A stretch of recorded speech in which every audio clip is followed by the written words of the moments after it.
দর্শক এবার জানাবো পুঁজিবাজারের খবর। আজ সূচকের মিশ্র প্রবণতায় চলছে ঢাকা স্টক এক্সচেঞ্জ ডিএসসি লেনদেন। সবশেষ বাজার পরিস্থিতি জানাতে নিয়ে যাচ্ছি ডিএসসির ওয়েবসাইটে। আমাদের একটু বলি যে গতকাল যে কার্যক্রম আমরা দেখেছি ডিএসসি, সেটি কিন্তু ঊর্ধ্বমুখী প্রবণতায় লেনদেন শেষ করেছে। সেই ধারাবাহিকতা আমরা দেখেছি যে 26, 5 এবং 1 পয়েন্টের ঊর্ধ্বমুখী প্রবণতায় ডিএসসির প্রধান সূচক, ডিএসসি সরিয়া এবং ডিএসসি 13 তিনটি সূচকই শেষ করেছে এবং আজকেও সেই ধারায় আমরা দেখছি সপ্তাহের শেষ কার্যদিবস ঊর্ধ্বমুখী প্রবণতায় রয়েছে। এখন পর্যন্ত 11 পয়েন্ট বেড়েছে ডিএসসির প্রধান সূচক ডিএসসি এক্সে, অবস্থান করছে মোট পয়েন্ট 4877 পয়েন্টে। ডিএসসি সরিয়া সূচক আমরা দেখছি যে পয়েন্টটি অবস্থান করছে 0.21 পয়েন্ট বেড়ে অবস্থান করছে 1066 পয়েন্টে।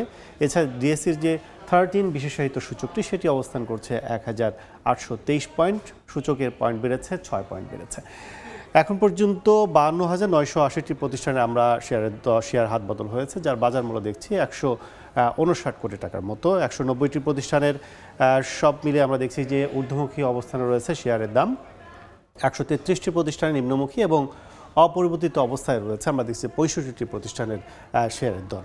আমরা যদি একটু বলে দিই যে টপ 20 শীর্ষ 20টি প্রতিষ্ঠানের শুরুতে আমরা দেখছি যে ব্র্যাক ব্যাংক অবস্থান করছে, দ্বিতীয়ত অবস্থানে রয়েছে অগ্নি সিস্টেম লিমিটেড, 3 নম্বর অবস্থানে বিচ হিচারি, 4 নম্বরে রয়েছে আরডি ফুড এবং ফুয়াং ফুড রয়েছে 5 নম্বর অবস্থানে, 6 নম্বরে রয়েছে আবারও ব্যাংক, 7 নম্বরে রয়েছে ব্যাংক, মিডল্যান্ড ব্যাংক এবং ইসলামিক ব্যাংক এবং 8 নম্বরে রয়েছে আমরা স্কয়ার ফার্মা, লাভলি আইসক্রিম 9 নম্বর অবস্থানে এবং দেশ গ্রাম প্রতিষ্ঠানটি অবস্থান করছে 10 নম্বর অবস্থানে। একটু যদি বলি যে ব্র্যাক ব্যাংকের শেয়ার প্রতিটি বিক্রি হচ্ছে আজকে 52 টাকা দরে, যা সর্বোচ্চ মূল্য ছিল 52 টাকা 30 পয়সা, অর্থাৎ 30 পয়সা কমে কিন্তু বিক্রি হচ্ছে এবং অগ্নি সিস্টেম প্রতিষ্ঠানের শেয়ারের দর কমে কিন্তু বিক্রি হচ্ছে 27 টাকা।